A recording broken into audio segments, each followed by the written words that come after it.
AI. We've come a very long way from the simple use of chat GPT. It's only been 4 years since late 2022, but AI has become a large chunk of what we observe and consume on the internet. And I in no way whatsoever speak positively about it at all, even though I myself am talking from the experience of being an artiste. You do not have to be an artist to be that type of person that is immediately turned off when just the word AI comes up in content. That's almost everyone nowadays. We all collectively get disappointed from the AI slop and brain rot. What is that? What is that? Those annoying and at times red? inaccurate AI overviews.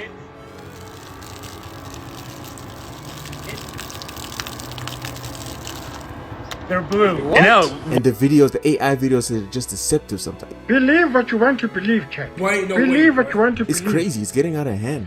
What up YouTube, it's your boy Double M, and now coming back at you with another sketch and rant, where I sketch as I rant. Ladies and gentlemen, members of the Double Empire, as you can see, this is a long video. This is a topic I do not take lightly. Not only am I here to rant about AI, I'm here to talk about the advantage we have as creatives in this AI infested world. So go on ahead, grab your snacks and get comfy, or throw this up in the background as you work or something. It's scientifically proven that the real ones, the true OGs, watch until the end and drop a like. Nah, but for real, took a while to prepare this video. I really appreciate it, man.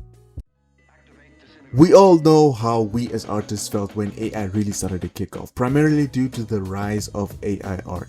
This is something we as artists were not happy with at all. To find our art being scraped as data to create AI art with the use of AI by AI bros that think they're actual artists. And to the AI bros watching this, let me break it down to you so you understand. It's crazy, bro, because we still have people nowadays that do not understand. If I, as a random bloke, commission an artist, if I tell an artist to draw something, it's the artist that created that art. The person that actually drew the art is the artist. I just told them what to draw. They did the drawing. I am in no way the artist in this scenario. Why would you call yourself the artist if you told the AI what to draw? It's the AI doing the work. Until you pick up the pencil and paper, you are not an artist, bro. And the other thing, when you aim to profit from images and content created with AI, with a scraped data set of content and images from the IP owners of those content and images without the consent of the IP owners, you are doing something illegal. That's copyrighted content you're scraping from, with which the consent of the owner you do not have. And to those that say that humans do the same, let me break it down for you guys. Number one, no, humans do not do the same. Existing artists do study and learn from other artists, but not only do they learn from more than one artist, there are tips and tricks, preferences and experiences that they add from their own life that makes their art style more original enough to stand out from those that they have studied, to stand out from the combination of the artists that they have studied. You'd actually know this, you'd actually see this if you actually cared about it, if you were an actual artist. And number two, if you as a person, as an artist, were doing the same thing that AI bros were doing with AI art, we would still give you the same slack, especially if you are imitating one person's art style, one person's IP that they own.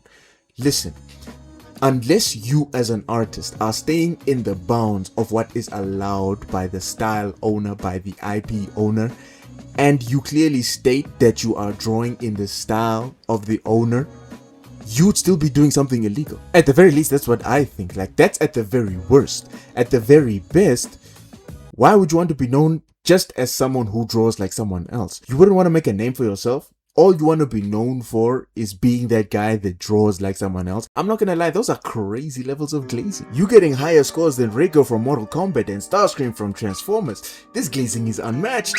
But I hope you guys get my picture now. We all saw the AI art made from scraping art from many artists like Red Rutkowski and Samdo's art. There were even some more recent moments, like the AI art made from the style of the legend Kim Jong-gi and the Ghibli Studio style.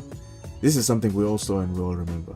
Another annoying trend around this time was the AI starter pack trend, where people would use AI to create themselves as shelved toy/figures with some of their favorite items. One thing I loved we did as artists was doing our own version of the trend, where we actually drew ourselves and the whole starter pack kit, which was the trend I of course had to take part in to let people know where I stood and how I felt about AI. It was only natural over time for AI and AI art to become hated, especially and specifically in the art industry. And as an artist, it was dang near crucial to clarify that you not only didn't support it, but also didn't use AI in your art. The backlash you get after being exposed for using AI after trying to present yourself as a real artist was insane. Anything incriminating found and you'd be vaporized on the spot. Many artists that never really recorded their drawing sessions started to have some time lapses on standby, just in case. We were not taking any risks. This was like the infamous cheese touch from Diary of a Wimpy Kid. Stop! Even the big dogs were not safe, bro. I was shocked when I heard Ross Strauss was playing around with the technology to create art and sell it as art that he had created. What? It was easier to spot signs of AI use in art before. It was both funny and creepy to see the hands that AI would make. But I'm not gonna lie, over time it did get a bit harder to tell. Nowadays there are just some artists that you just can't be certain of and just remain suspicious until proof like a time lapse was released, But because of the level of hate AI had in the industry, some people were not as cautious with exposing artists for using AI, which ultimately led to some false accusations. Some of you may know the situation with the artist on Twitter. No, I'm not calling it X. That made that Demon Slayer fan art. You see, with this artist, after releasing some art, that did look suspicious at the time. They were given the type of backlash you'd expect when being banished to the Shadow Realm. And it's only after a while where more of that person's art was discovered. Art that pointed to the artist being an actual artist. But by then, it was too late. Not too long after the artist was falsely exposed, they deleted their Twitter account with all the art they had on it. I know this didn't sit well with the person that called out this artist, not at all. What have I done? But by then you had hate being put on the person that falsely exposed the artist from other accounts. It was crazy, bro. Look, as much as we may not like AI, we do gotta be careful with whoever we do suspect, and we shouldn't have to go as far as bullying them off of the platform. We should just instead call them out if they do try to pretend to be an artist with AI art and disengage. That's all. By this time, it didn't take long for social media to hop on the trend and start implementing AI as well. Around this time, Zuckerberg had announced that Instagram would start scraping from all the images on the platform to train their AI. And artists worldwide were not having it. I spoke more on this topic in an older sketch and... Wait, hold on. We got this older video and this video playing right now, both talking about AI and both having Jujutsu Kaisen fan art in the back. This is a crazy coincidence, man. It's also around this time where Pinterest was packed with not just AI art, but AI everything. Photographs, images, videos, filled to the brim with low quality AI slop, which a lot of the time was unreliable, especially in the case outside of art, where you'd want to reference a DIY shirt or a hairstyle or something. It's only when people started turning away from Pinterest, where Pinterest started taking things seriously, where Pinterest decided to lock in and add an option to stop seeing AI on the platform. They really saved themselves there. That's the other thing that annoys me. With Pinterest, Instagram, and other social media, why do we have to opt out? Why push us in when we didn't even want this? We should want to opt in when we have that want to opt in, not want to opt out.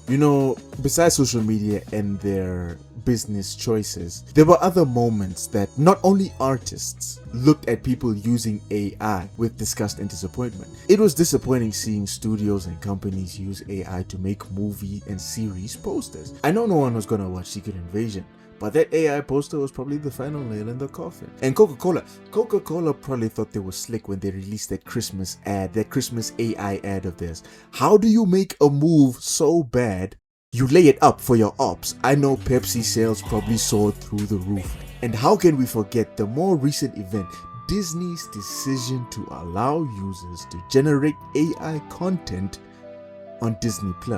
This is more than Disney spitting in the face of Disney fans. Disney beat them up, stomped them, shot the fans, stomped the fans again, and then I see they take a dump on the fans. I want you guys to find the nearest Disney fan and give them a hug. They really need it. They've been going through a lot. I know Walt Disney has been twisting and turning in his grave from all of the bad decisions and bad movies that Disney has been making and releasing in these past few years. But this decision right here, this play, it's enough to bring him back up from the dead. A move this bad is bound to bring so much bad rep to the Wait, hold on. Is this a golden opportunity? Might this be enough to tank Disney? Wait, hold on guys. You guys think this is enough for Bobby Boy to learn from his mistake?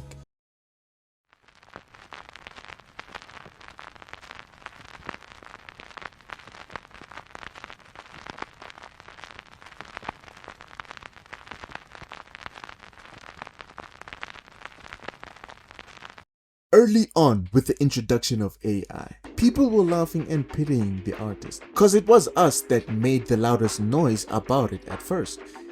That was until it stopped only being an artist's problem. It all started with the smaller things, like the abundance of AI slop on social media and the annoyance with the Google AI overviews. Then we started to experience more about AI. We really started learning how expensive AI is, with the demand for RAM and the enormous rise in its prices. We had single gigs of RAM becoming hot commodities because of how much processing power goes into AI, and it's crazy. Then came the Christmas gift that no one asked for and no one wanted.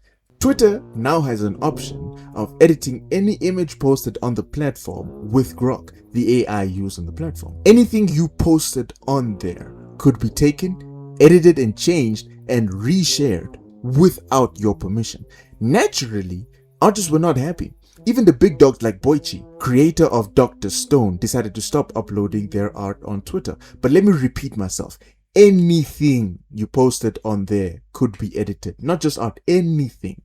Let me ask you this. What do you get when you have a platform with a lot, and I mean a lot, of gooners and perverts, the option to edit any image in any way you want with AI and images of women? You've got it right. You had people asking Grok to create the most diabolical images that I can't even show here. It could even be a normal, innocent selfie, turned into something so demeaning, even images of kids, guys. And what do you get from Musk as a response to the justifiable outrage? Him allowing only paid users to use this feature.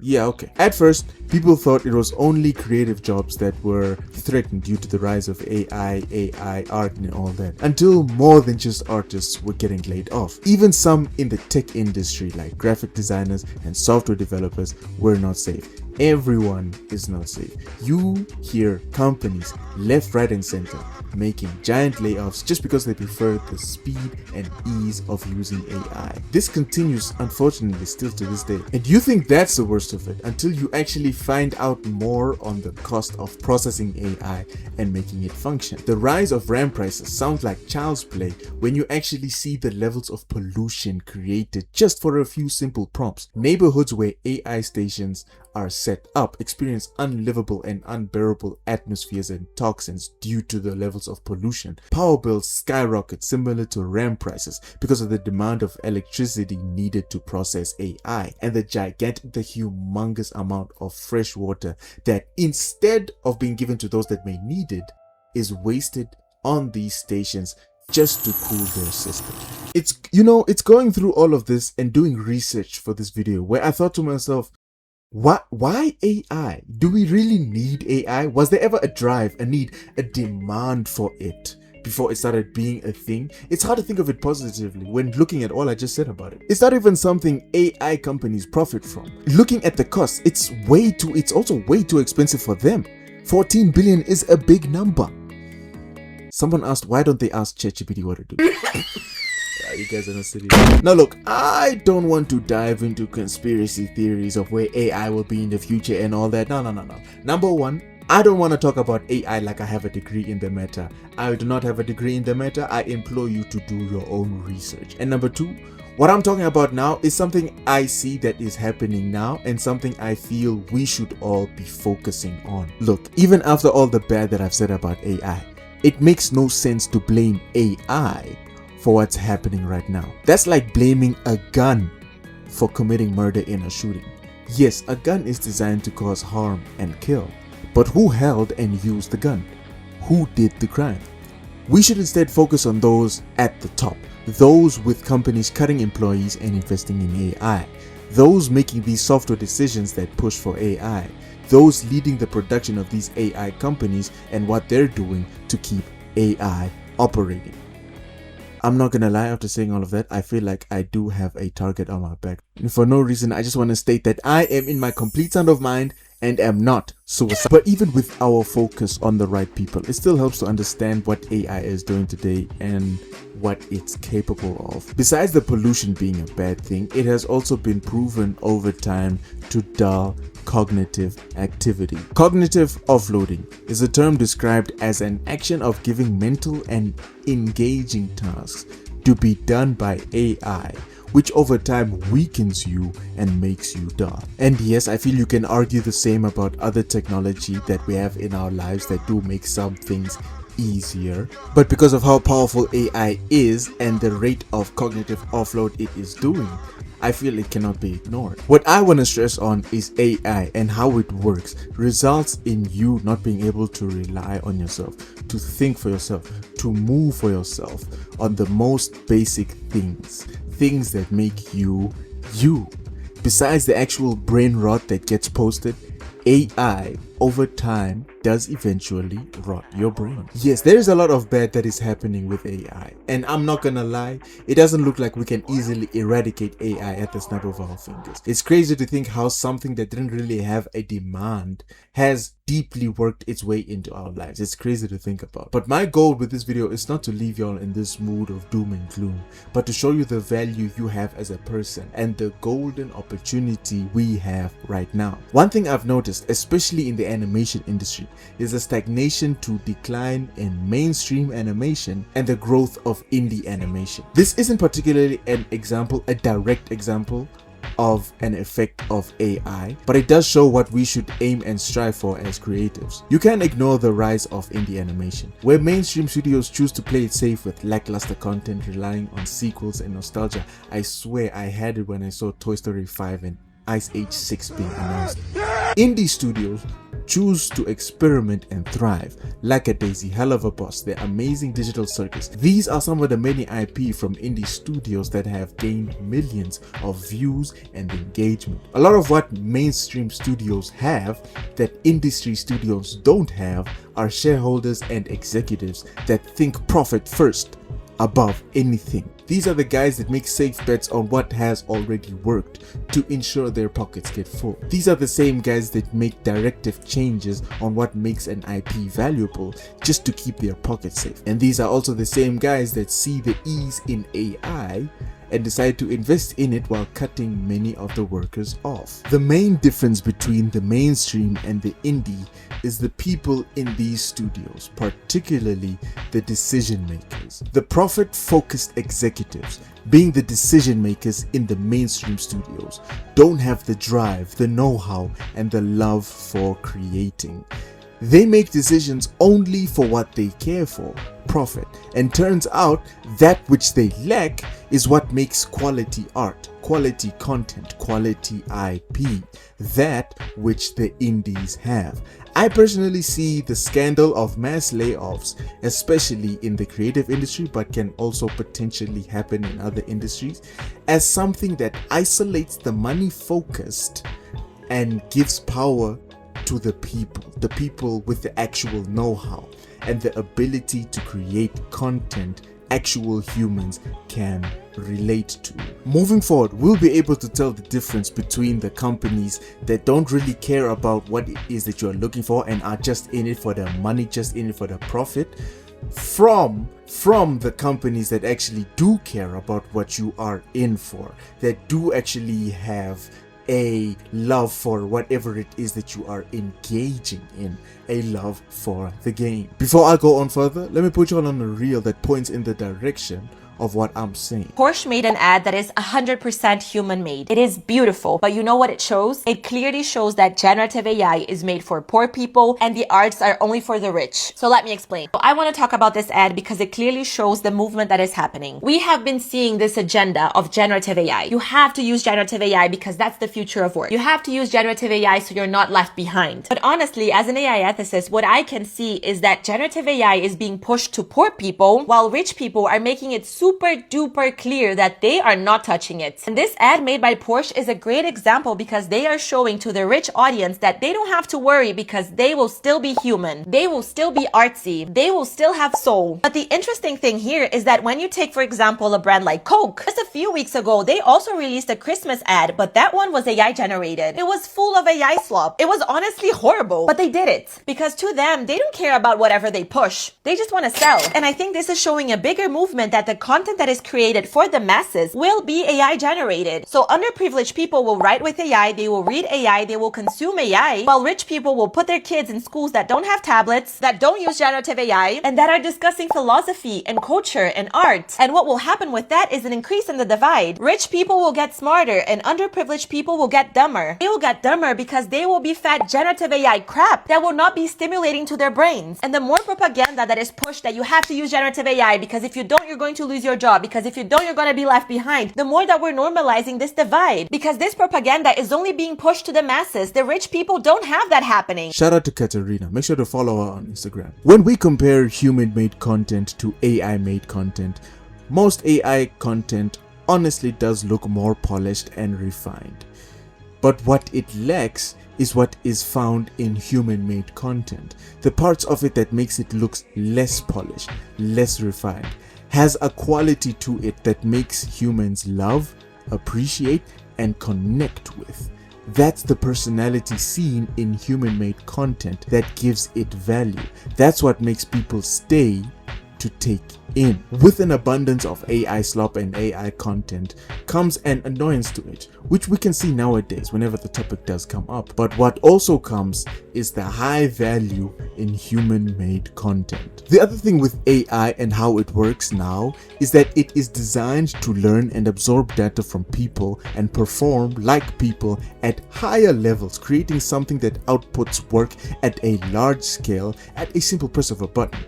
But in the process, it is used to keep you in place and make your life harder. And those that push and invest in AI gain from your life being harder to live.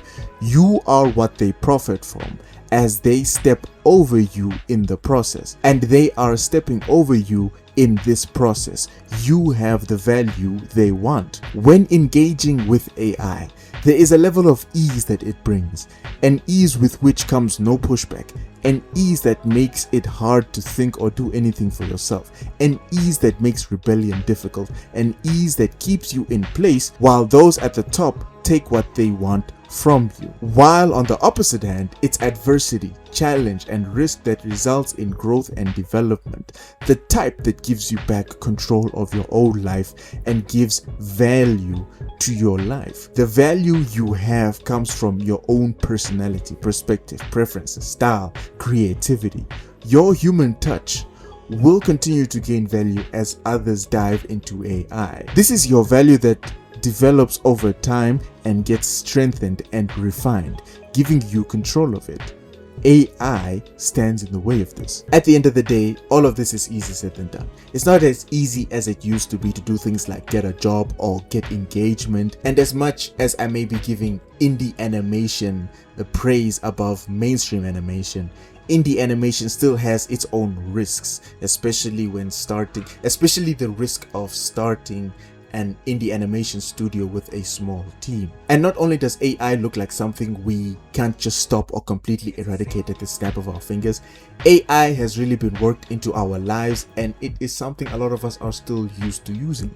Even me. Breaking these urges and habits take time, but we still gotta make that push. For doing so, we find ourselves living a life with the correct amount with the correct incorporation of AI, because AI still has some positives. For me personally, outside of staying away from using AI to do what I do creatively, I try to work AI more and more out of my life. That's things like, first of all, scrolling past those AI overviews. Then we have blocking accounts with AI slop that may pop up, opting out wherever I can from getting AI content like on Pinterest, and not really engaging in places rampant with AI anymore. But as important as it is to disengage with AI, it's more important to engage in the opposite direction. Create for the love of the game and share your work, your passion, your perspective, your preferences, and your experiences through your craft. Not only is this your edge, not only is this how you succeed and get true engagement, you gain from connecting, growing, and improving with others. And I'm not only talking to artists here, I'm talking to everyone: content creators, office workers, producers, inventors, graphic designers, software developers, even aspiring business owners and executives. What I'm trying to push here is a mentality, a perspective, a focus to have in whatever you do, and the intention to connect with those that share the love in what you do. Get out there, share what you do with others, and reach out to those looking to compensate you for your craft. Again, I'm talking to everyone, because the top dogs pushing AI are aiming to reach and replace everyone, while the top dogs are sleeping on what matters and playing it safe just for the sake of profit. You stand to gain from sharing your edge, growing and improving as a person, and connecting with others that share the love for whatever it is that you do. We are in a battle now, in a war if you will, and we only have power and influence in numbers. Like I said before, it's all easier said than done, but I feel something should still be done. And with this golden opportunity on the horizon, the time is now.